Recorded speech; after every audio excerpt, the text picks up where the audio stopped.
রানাঘাটে তোলাবাজি এবং মারধরের অভিযোগ রয়েছে। আপনাদের একটু আগে আমরা হারোয়ার ছবি দেখালাম, এবার দেখাবো রানাঘাটের ছবি, যেখানে অভিযুক্ত ফের একবার সেই তৃণমূল কংগ্রেস। অর্থাৎ জমি দখল থেকে শুরু করে মারধরের অভিযোগ।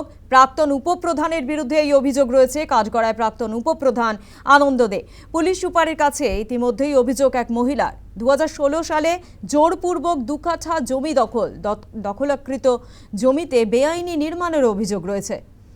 রানাঘাটের ছবি আপনাদের দেখানো হচ্ছে, যেখানে এক তৃণমূলের উপপ্রধান আনন্দ দে, তার বিরুদ্ধে যেটা অভিযোগ রয়েছে, জমি দখল থেকে শুরু করে মারধরের অভিযোগ রয়েছে। 2016 সালে জোরপূর্বক 2 কাঠা জমি দখল করে দখলকৃত জমিতে বেআইনি নির্মাণের অভিযোগ রয়েছে।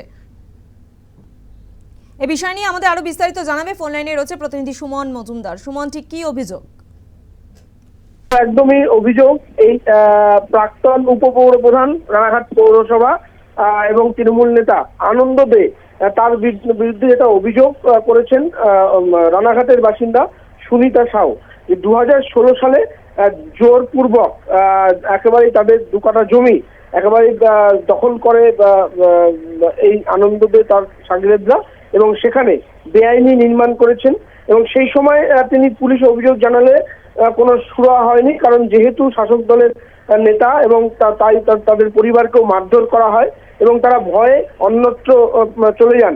এরপরে একেবারেই সরকার বদলের পর এই মহিলা ইতিমধ্যে আবারও রানাঘাট থানা এবং রানাঘাট পুলিশ জেলার পুলিশ সুপারকে লিখিতভাবে অভিযোগ জানিয়েছেন যে তাদের দাবি যে কোর্ট তাদের পক্ষে রায় দিলেও ক্ষমতার বলে এই আনন্দ দে এই জমি দখল করে ফ্ল্যাট বানিয়েছে বিশাল, এবং কয়েক কোটি টাকায় সেগুলোকে বিক্রি করেছে এবং জোরপূর্বক তাদের জমি দখল করে এটা করেছে বেআইনি নির্মাণ, এবং তাদের জমি যাতে তারা ফিরে পায় সেই জন্যই তিনি এই অভিযোগ জানিয়েছেন। এবং তার আশা যে রাজ্যের বর্তমান মুখ্যমন্ত্রী শুভেন্দু অধিকারী বিষয়টি খতিয়ে দেখবেন এবং পুলিশকে নির্দেশ দেবেন, সেই মতোই অ্যারেস্ট হবে আনন্দ দে, এমনটা কিন্তু জানানো হয়েছে। ইতিমধ্যেই পুলিশের পক্ষ থেকে তদন্ত শুরু করা হয়েছে।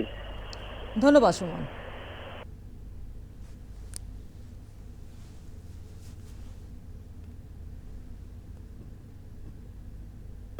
আমার অভিযোগটা তৃণমূল নেতা আনন্দদের বিরুদ্ধে।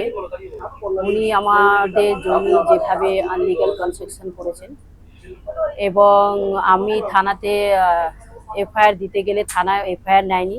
2011 সাল থেকে আমি এইভাবেই চলছি, এবং যেভাবে রাত্রিরে ঢুকে আমাদের ওপর, আমার দাদার ওপর, আমার ওপর, আমার মায়ের ওপর যেভাবে অত্যাচার করেছেন, মারধর করেছেন আমাদেরকে, মানে ধরতে গেলে হাফ মার্ডার করেই ছেড়ে দিয়েছিলেন। তো এবং এমনও বলেছিলেন মেরে লাশ গুম করে দেবো, তোরা কিছু করতে পারবি না, কোর্ট থেকে দলিল চুরি করে নেব, দীর্ঘদিন কেস লড়তে থাকবি, কিছু করতে পারবি না।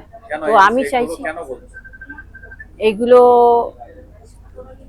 আমি বলতে চাইছি যে সাধারণ মানুষের উপর, আমার উপর যেভাবে যেই ঘটনাটা হয়েছে, আরও কোনো ব্যক্তির ওপরে, মধ্যবিত্ত মানুষের ওপরে যেন না হয়, তার জন্য আমি আজ নতুন সরকার আসাতে আমি সাহস করে এসেছি, যাতে এই ঘটনাটাকে, যেখানে এই ঘটনাটাকে দাবিয়ে দেওয়া না হোক এবং কঠোর থেকে কঠোর শাস্তি হোক।